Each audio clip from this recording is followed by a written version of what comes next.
Die Maschine, the first zombies map in Black Ops Cold War, the first zombies map from the Kings of Zombies, Treyarch, that we have gotten since Black Ops 4. I've played 13 hours of it, beaten the Easter egg, and my highest round is 36. Now before y'all say that's trash, my excuse is that I couldn't make any solo revives, okay, so leave me alone. Today I will be looking at the main Easter egg, any side quests, the story, what I think overall, and if it is worth your money. So let's start with the most important part, the Easter egg and the Easter egg hunt. Arguably the most fun of a new map is discovering how to do the Easter egg, turning on the power, getting Pack-a-Punch, etc. You get a sense of accomplishment figuring out how to do something for the first time without the help of YouTube tutorial.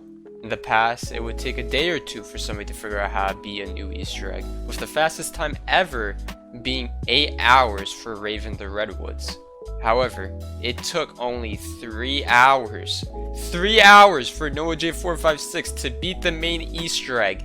Before people could come home from their 9 to 5 jobs, pull up a stream, watch and contribute to the hunt had already ended. When I first heard this, I didn't even believe it until I saw the YouTube tutorials popping up later the day the map came out.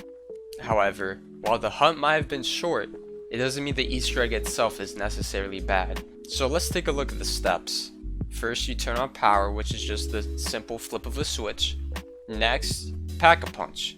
You go get a part, and then you place it down in a certain position, and you have Pack-a-Punch.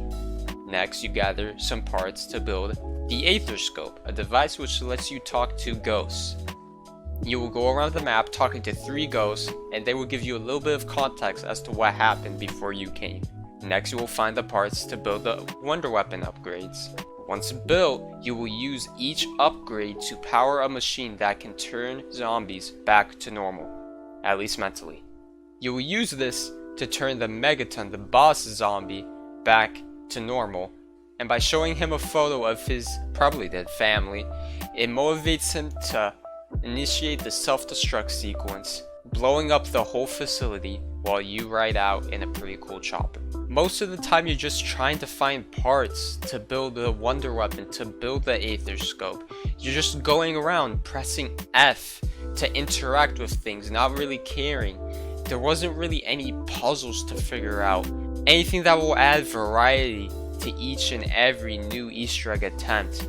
It's just go here, pick that up, go over there, place it down, go over here, interact with this, and that's all. Before, I would get in a call with my friends and they wouldn't know how to do the Easter egg. I would have to help them along. Even if they had a YouTube tutorial by their side, they wouldn't understand what to do because the puzzles were so complicated. I could show off how much time I put into the map by helping them understand how to really beat the Easter egg. However, the steps in here are so simple that just by pulling up a simple YouTube tutorial, you can get to the boss fight and beat the Easter egg, no problem. My first attempt of the Easter egg, I pulled up a YouTube tutorial and made it to the boss fight by round 10. The only reason I didn't beat it is because I quit because I wanted to get my first reaction to the boss fight. All the while you're doing the Easter egg, you're getting these little audio cues via the radio, basically telling you what to do next, and markers on the map telling you where to go to do the next step. It's almost as if you're a 10-year-old and the game's trying to tell you how to beat the main Easter egg because you couldn't do it for yourself. Now let's take a look at the story and characters. In the previous games, you would fight over your friends as to who got to play what character because they were all so unique and everybody had their favorite. Although everybody pretty much just wanted to play Nikolai.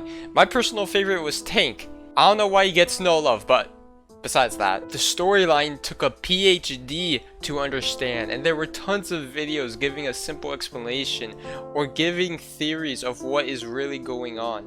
In this game, I can't name one single playable character. The only person I know is the Officer Weaver guy because he is constantly telling you what to do next. As for the storyline itself, it's pretty simple.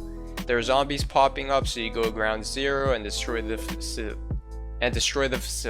It's much more dumbed down with no real need for explanation videos and not many theories going around except for this Bigfoot looking thing could be an elder god. Mr. T Lexify made a video comparing this map to Black Ops 3 Zombies. I'll leave a link to it in the description, but one of the points he made is that this map is made to be accessible.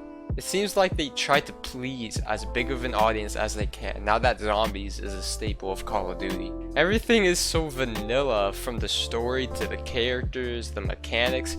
Even the HUD looks like it was copy and pasted from Warzone. When Zombies first came out, it was weird and unlike anything we had seen. It was dark.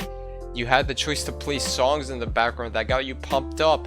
It was bold and it didn't care about fitting in.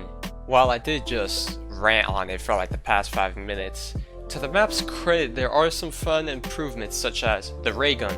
It's now the best weapon in the game, as it should be. The coffin Easter egg is hilarious, and it also has a high chance of dropping the ray gun, a perk, the wonder weapon. The pack-a-punch system and upgrading weapon rarities allows for a more complex way to beef up weapons, and they are all fun to use, although some more effective than others. They made every perk useful, even Deadshot Daiquiri, although for some reason it costs twice as much as Jug. The long-term progression system using the Ethereum, I think that's how you say it, Ethereum crystals, is a great addition and gives you a reason to grind. This map feels like a perfectly cooked steak, but somebody forgot the seasoning. The heart and soul seems to be lost. It feels like they are out of creativity and were forced to make the mode because without it, people wouldn't buy the game. I hope, with the great foundation that it has, they will improve the maps in the DLC and give each one its own personality. If you're a hardcore Zombies fan, I'm sure you already bought the game.